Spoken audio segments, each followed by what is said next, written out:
Cajas de cartón de Francisco Jiménez.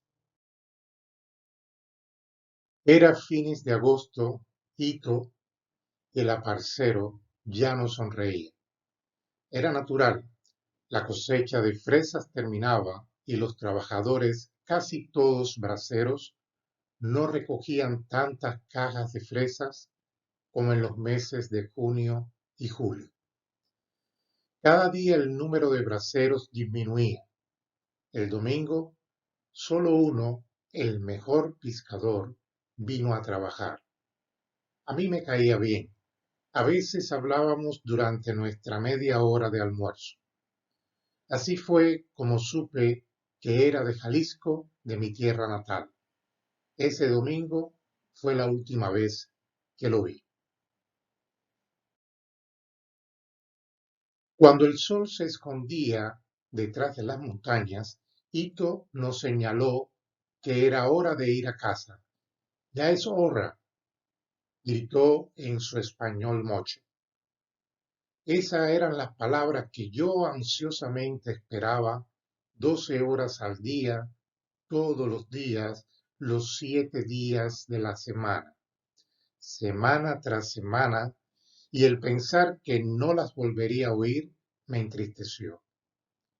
Por el camino rumbo a casa, papá no dijo una palabra. Con las dos manos en el volante, miraba fijamente hacia el camino. Roberto, mi hermano mayor, también estaba callado. Echó para atrás la cabeza y cerró los ojos. El polvo que entraba de fuera lo hacía toser repetidamente. Era fines de agosto. Al abrir la puerta de nuestra chocita me detuve. Vi que todo lo que nos pertenecía estaba empacado en cajas de cartón. De repente sentí aún más el peso de las horas, los días, las semanas, los meses de trabajo. Me senté sobre una caja y se me llenaron los ojos de lágrimas al pensar que teníamos que mudarnos a Fresno. Esa noche no pude dormir y un poco antes de las 5 de la madrugada, papá, que a la cuenta tampoco había pegado los ojos en toda la noche, nos levantó. A los pocos minutos, los gritos alegres de mis hermanitos, para quienes la mudanza era una aventura, rompieron el silencio del amanecer. Los ladridos de los perros pronto los acompañaron. Mientras empacábamos los trastes del desayuno, papá salió para encender la carcachita. Ese era el nombre que papá le puso a su viejo Plymouth negro. Lo compró en una agencia de carros usados en Santa Rosa. Papá estaba muy orgulloso de su carro, mi carcachita. Lo llamaba cariñosamente. Tenía derecho a sentirse así. Antes de comprarlo, pasó mucho tiempo mirando otros carros. Cuando al fin escogió la carcachita, la examinó palmo a palmo. Escuchó el motor, inclinando la cabeza de lado a lado como un perico, tratando de detectar cualquier ruido que pudiera indicar problemas mecánicos. Después de satisfacerse con la apariencia y los sonidos del carro, papá insistió en saber quién había sido el dueño. Nunca lo supo, pero compró el carro de todas maneras. Papá pensó que el dueño debió haber sido alguien importante, porque en el asiento de atrás encontró una corbata azul. Papá estacionó el carro enfrente de la choza y dejó andando el motor. ¡Listo!, gritó. Sin decir palabra, Roberto y yo comenzamos a acarrear las cajas de cartón al carro. Roberto cargó las dos más grandes y yo las más chicas. Papá luego cargó el colchón ancho sobre la capota del carro y lo amarró a los parachoques con sogas para que no se volara con el viento en el camino. Todo estaba empacado menos la olla de mamá. Era una olla vieja y galvanizada que había comprado en una tienda de segunda en Santa María. La olla estaba llena de abolladuras y mellas, y mientras más abollada estaba, más le gustaba a mamá. Mi olla, la llamaba orgullosamente.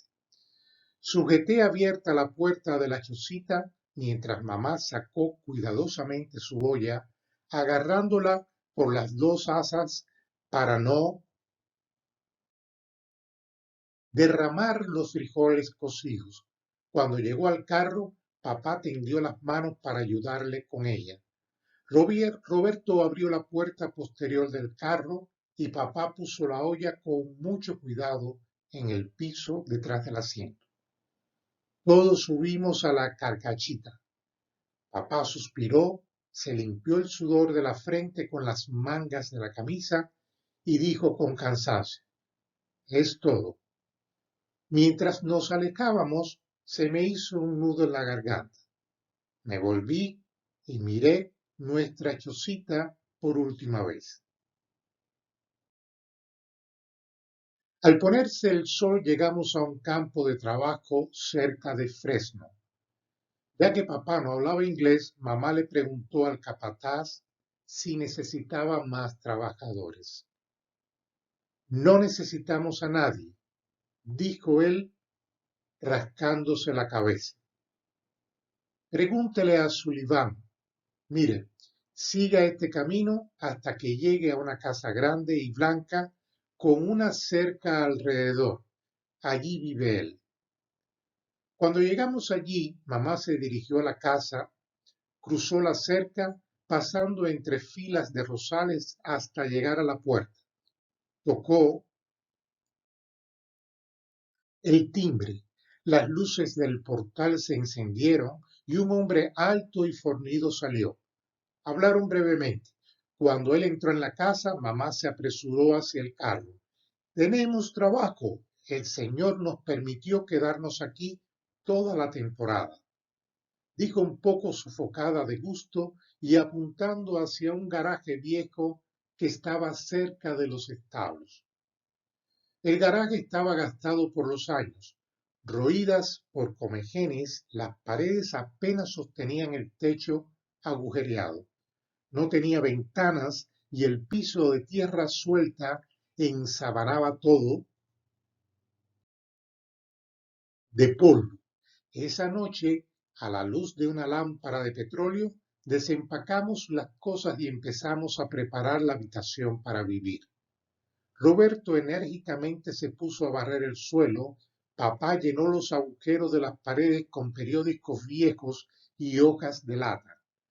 Mamá les dio de comer a mis hermanitos. Papá y Roberto entonces trajeron el colchón y lo pusieron en una de las esquinas del garaje. Viejita, dijo papá dirigiéndose a mamá, tú y los niños duerman en el colchón. Roberto, Panchito y yo dormiremos bajo los árboles. Muy tempranito por la mañana al día siguiente, el señor Sullivan nos enseñó dónde estaba su cosecha y después del desayuno papá Roberto y yo nos fuimos a la villa a pescar. A eso de las 9, la temperatura había subido hasta cerca de 100 grados. Yo estaba empapado de sudor y mi boca estaba tan seca que parecía como si hubiera estado masticando un pañuelo. Fui al final del surco, cogí la jarra de agua que habíamos llevado y comencé a beber. No tomes mucho, te vas a enfermar, me gritó Roberto. No había acabado de advertirme cuando sentí un gran dolor de estómago. Me caí de rodillas y la jarra se me deslizó de las manos. Solamente podía oír el zumbido de los insectos. Poco a poco me empecé a recuperar. Me eché agua en la cara y en el cuello y miré el lodo negro correr por los brazos y caer a la tierra que parecía hervir. Todavía me sentía mareado a la hora del almuerzo. Eran las 2 de la tarde y nos sentamos bajo un árbol grande de nueces que estaba al lado del camino. Papá apuntó el número de cajas que habíamos piscado. Roberto trazaba diseños en la tierra con un palito. De pronto vi palidecer a papá, que miraba hacia el camino. Allá viene el camión de la escuela, susurró alarmado. Instintivamente Roberto y yo corrimos a escondernos entre las villas. El camión amarillo se paró frente a la casa del señor Sullivan. Dos niños muy limpiecitos y bien vestidos se apeaban. Llevaban libros bajo sus brazos. Cruzaron la calle y el camión se alejó.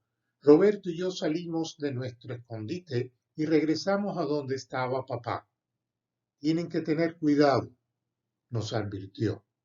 Después del almuerzo volvimos a trabajar. El calor oliente y pesado, el zumbido de los insectos, el sudor y el polvo hicieron que la tarde pareciera una eternidad. Al fin las montañas que rodeaban el valle se tragaron el sol. Una hora después estaba demasiado oscuro para seguir trabajando. Las parras tapaban las uvas y era muy difícil ver los racimos. Vámonos, dijo papá, señalándonos que era hora de irnos. Entonces tomó un lápiz y comenzó a calcular cuánto habíamos ganado ese primer día. Apuntó números, borró algunos, escribió más. Alzó la cabeza sin decir nada.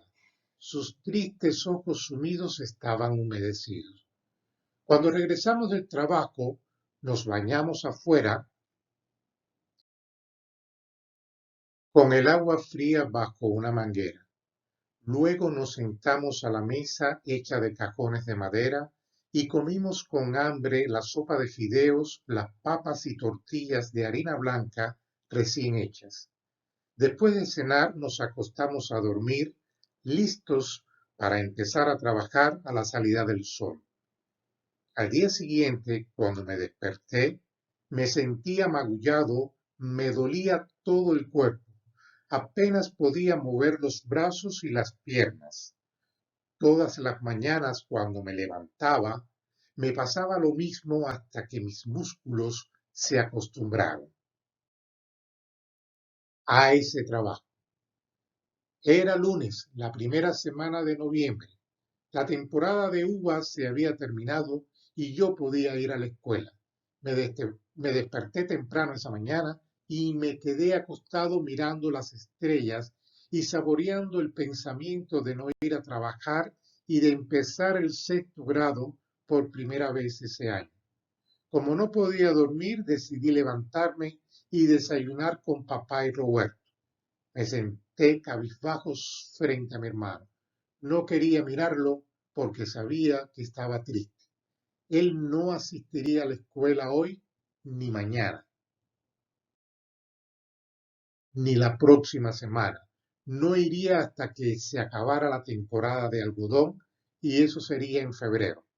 Me froté las manos y miré la piel seca y manchada de ácido enrollarse y caer al suelo. Cuando papá y Roberto se fueron a trabajar, sentí un gran alivio. Fui a la cima de una pendiente cerca de la choza y contemplé la carcachita en su camino hasta que desaparecía en una nube de polvo. 2 horas más tarde, a eso de las 8, esperaba el camión de la escuela. Por fin llegó. Subí y me senté en un asiento desocupado. Todos los niños se entretenían hablando o gritando. Estaba nerviosísimo cuando el camión se paró delante de la escuela. Miré por la ventana y vi una muchedumbre de niños. Algunos llevaban libros, otros juguetes. Me bajé del camión, metí las manos en los bolsillos y fui a la oficina del director. Cuando entré oí la voz de una mujer diciéndome, ¿Me I help you? Me sobresalté. Nadie me había hablado en inglés desde hacía meses. Por varios segundos me quedé sin poder contestar. Al fin, después de mucho esfuerzo, conseguí decirle en inglés que me quería matricular en el sexto grado. La señora entonces me hizo una serie de preguntas que me parecieron impertinentes. Luego me llevó a la sala de clase. El señor Lema, el maestro de sexto grado, me saludó cordialmente, me asignó un pupitre y me presentó a la clase. Estaba tan nervioso y asustado en ese momento cuando todos me miraban que deseé estar con papá y Roberto piscando algodón. Después de pasar lista, el señor Lema le dio a la clase la asignatura de la primera hora.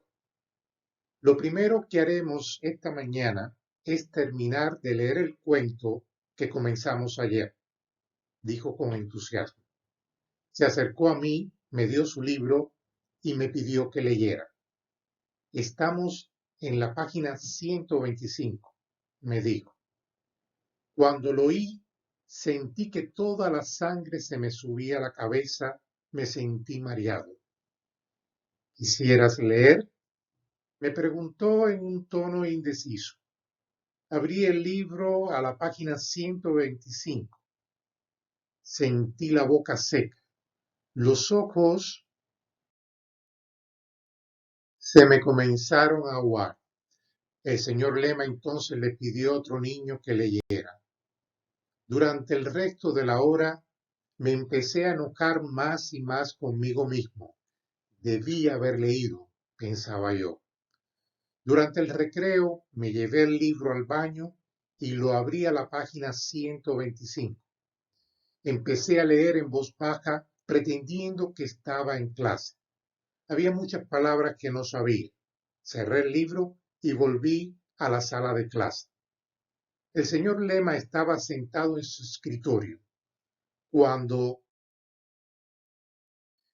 entré, me miró sonriendo. Me sentí mucho mejor. Me acerqué a él y le pregunté si me podía ayudar con las palabras desconocidas. Con mucho gusto, me contestó. El resto del mes pasé mis horas de almuerzo estudiando inglés con la ayuda del buen señor Lema. Un viernes, durante la hora del almuerzo, el señor Lema me invitó a que lo acompañara a la sala de música. ¿Te gusta la música? Me preguntó. Sí, muchísimo, le contesté entusiasmado. Me gustan los corridos mexicanos. Él entonces cogió una trompeta, la tocó y me la pasó. El sonido me hizo estremecer. Era un sonido de corridos que me encantaba. ¿Te gustaría aprender a tocar este instrumento? Me preguntó. Debió haber comprendido la expresión en mi cara porque antes de que yo respondiera añadió, te voy a enseñar a tocar esta trompeta durante las horas del almuerzo. Ese día casi no podía esperar el momento de llegar a casa y contarles las nuevas a mi familia. Al bajar del camión me encontré con mis hermanitos que gritaban y brincaban de alegría.